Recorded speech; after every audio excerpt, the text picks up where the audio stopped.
Father, we come before Thee on this beautiful day. We give thanks for all Thy blessings. We're thankful for family. We're thankful that we can be together forever. We're thankful for the plan of salvation. We ask us to be with us. And help us through this difficult time. Please comfort us. I'm thankful that our family members can be here, and we're thankful for their safe travels. We ask that you please watch over us, protect us, and guide us through this day. That you may comfort us, and we pray in our sweet things in the name of Jesus Christ.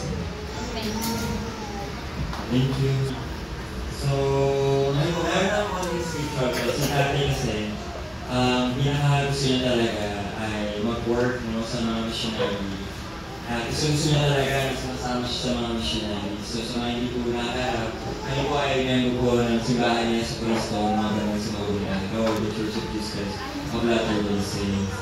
So, si tatay, siya yung sa kasiran niya, sila yung huling member way back I think 2000 po.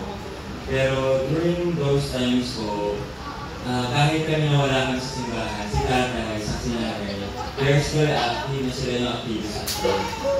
At isang bagay na gusto kong i-share ko sa inyo, yung beauty ng Ebanghelyo niya sa Cristo. So sa akin po lahat, alam natin na mahal natin si tatay. No?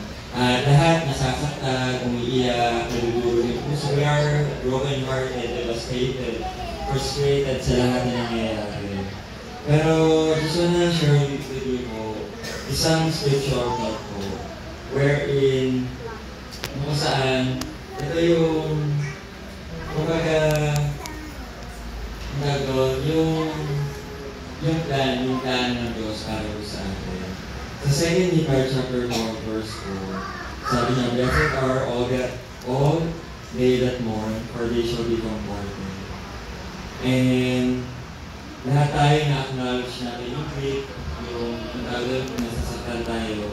It can be physical, emotional, spiritual, pero always remember that we mourn because we love, and that is okay. So, ang tawag doon sa Tagalog ng mourn, parang naguluksa. It's okay kung naguluksa tayo. Pero always remember po that this life is not the end. Hindi siya huli. No, this is the start to Tatay. Tatay Bernardo, he continued his work in the spirit world or in the other side of the world. So, the plan of salvation is true. So, mamaya po makikita nyo kung may isa kasi kayong gagawin kay Tatay. Ang tawag doon, may isang bagay din na maganda sa church. That the families can be together forever. So, si tatay ko sa sinanay, they are still together. So, kahit tawag na si tatay, makita pa rin. Kasi kapag tatay punta doon, di ba? So, sabi ng isang leader, yung pinaka-great reunion daw is kapag namatay tayo at makita natin yung mahal mo sa buhay. So, si tatay, sinalubong na siya ng mahal sa buhay, kasi Ramon. So, yun yung pinaka-great reunion sa atin. So, alam ko po, brothers and sisters, so yung mga mag-anak po ng tatay, na yung mortality and death are part of the Father's plan. Because Jesus Christ, or because of Jesus Christ's atonement, death is not the end. So, kaya nagkatulong siya sa Kristo. Para makita natin na hindi lang natatapos ko. No? Nauna lang si tatay, pero papunta din ako susunod, or tawag mo, may timetable, or may oras na tinagda para sa atin. Pero habang nandito pa tayo sa mundo, kailangan gawin natin yung kailangan natin gawin, yung workout natin, yung kailangan natin yung workout, para makasama natin ulit si tatay. So, we were born to die, and we die to live. We bloom here but fully flower in the next life. So, lagi natin tandaan, yung promised blessings ng gospel of Jesus Christ is na hindi lang tayo namatay, kundi lahat tayo mabubuhay. So, I know brothers and sisters na masakit na wala ng tatay. Ako, sinasabi ko talaga hindi pa ako nagulok sa'yo. So, kailangan maging matatag. Pero meron akong time para magluksa. Gusto ko ako lang magluksa sa sarili ko. So, meron time para magluksa.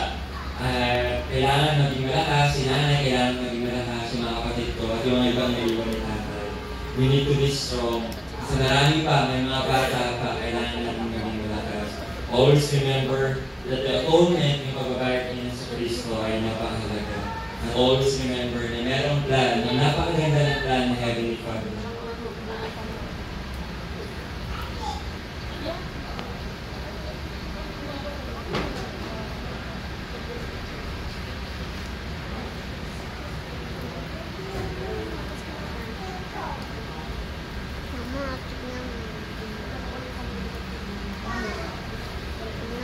You need to accept it.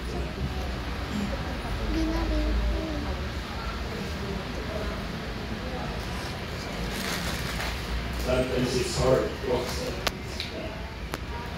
But really to accept. Kailangan talaga eh. Kasi si tatay, hindi lang natin pagmamayari si tatay.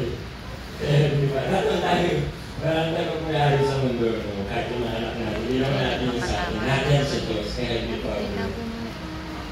Si tatay kailangan na siya doon. Meron na siyang work na ginagawa. Hindi na siya kailangan dito sa mundo. Hindi natin kailangan si tatay. Pero kailangan siya ng Diyos sa kabilang buhay. At marami siyang trabaho doon. Marami siyang gagawin ng trabaho. So kailangan na rin yung paggawaan natin na hindi lagot na maisip natin kung ano yung ginagawa ni tatay doon. Kasi ayun yung plano ng Diyos para kay tatay. At ayun din yung plano ng Diyos para sa atin. So masakit siya, masakit, napakasakit. Pero always remember, yung Diyos, nakikita niya. Alam niya yung sakit na nararamdaman. Kasi kahit yung Diyos, di ba si Heavenly Father, nawalan din siya na, nasaktan din siya na pinaka sa Jesus. Pero always remember na merong resurrection. Always remember, ayun yung tayo ng kaligtasan, yung kaligayahan. Na balang araw, makakasama natin si tatay. Kaya ayun yung kailangan i-work natin dito sa mundo.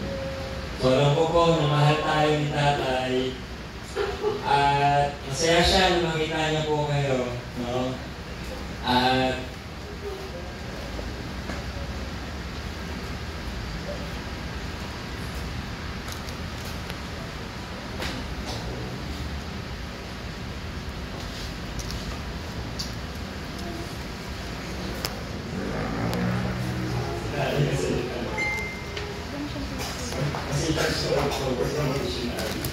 kaya ako nag-mission dahil yung tatay. Sinaya ko pa tayo. Si tatay, gusto niya mag-mission ako. Nagbago yung buhay ko, naayos yung buhay ko dito sa tatay. So yun, kahit kung balik ako nag-mission pa rin si tatay, kahit nga nung naman si tatay gusto niya pag-mabog sa missionary. Kahit alam ko yung bag ni tatay. So, yun lang po. Lagi natin isipin na mahal natin si tatay. At huwag natin alisin yung memories ni tatay yung paghahawakan natin. So, sipin po ninyo kung bakit tayo nagsimba, kung bakit tayo nanalangin dahil sa Diyos at yun gusto natin masama si tatay. Okay? So, yun po. So, mamaya po ay may ilalagay po kami kay tatay para lang lubos ka rin po kami araw. So, kasi tatay ay endowed po sa temple, so meron po kami ilalagay. Nantay ko lang po yung mga ibang kasama po namin sa simba, so buksan yung si tatay. So, pagbukas po, pwede din po kayo siguro lalabas po muna kayo, tapos kasi may susot po si tatay. Ayun po yung sa temple post ko. So, yun po yung sinusuot. Kaya po pasok ako sa temple. So, ayun. So, mamaya po, pwede po, pag nandito na po sila, pwede po kayo lumabas na talaga. Siguro mga 1 lang na mga 1. Yan. Si nanay nagbibigay ng mas. Ayaw niya ni nanay. So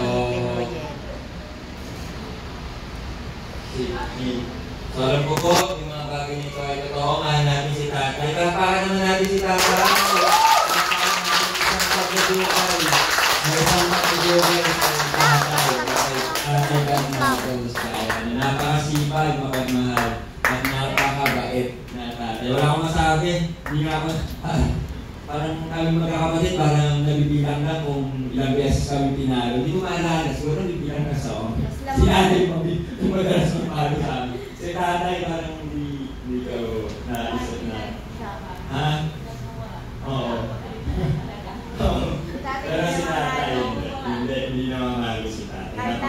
So, kaya, no. Ayun, si my friend. Marami si my friend. Pero, like what I said earlier, this is not the end. This is the start of tatay. Okay? And this is our start then, brothers and sisters.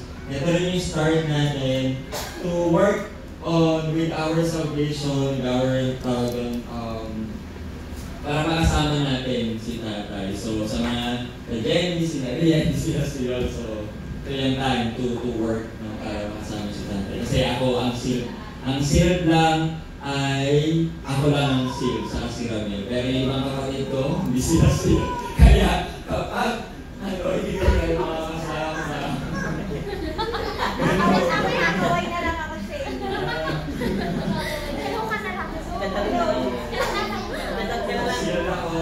Silb ako kay tatay, silb sa Ramel, kay tatay kasi nung patay si Ramel, pinusilb ko kay tatay. Ayun po yung magandahan ko na ibang ko niya sa mga dito po sa simbahan. So, alam po namin na yung pamilya ay hindi lang siya dito sa mundo, kundi pang walang hanggan. Hindi lang natatapos yung pamilya dito sa mundo. Kaya, ayun po yung nakahawakan mo. Sige, so, meron na po, mother.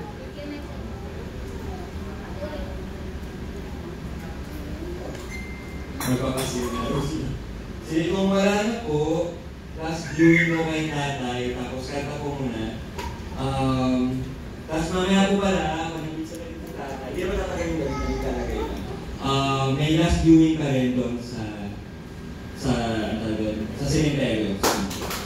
Okay, please bring your own kamay-may or palo and water. Water and white flower and katino. So, relax lang po. Relax lang. Mga pamangkin alam niyo ang gagawin sa akin. Kasi marami pang mga bata. Ayaw ni tatay na sumunod na tayo sa akin. Ayaw niya yun. Ayaw niya yun. So, kailangan na stay muna tayo dito. So, kung wala na po, let's sing po sa yung number. So, alam ko po yung mga bagay na sinigay totoo at social media sa pangalan. May gusto ba po so, sa hymn number 152 po. Tapos ako na lang magbibigay na closing prayer para i-bless ko rin si tatay at i-bless ko rin po rin. So, hymn number 152 po, God be with you till we meet again.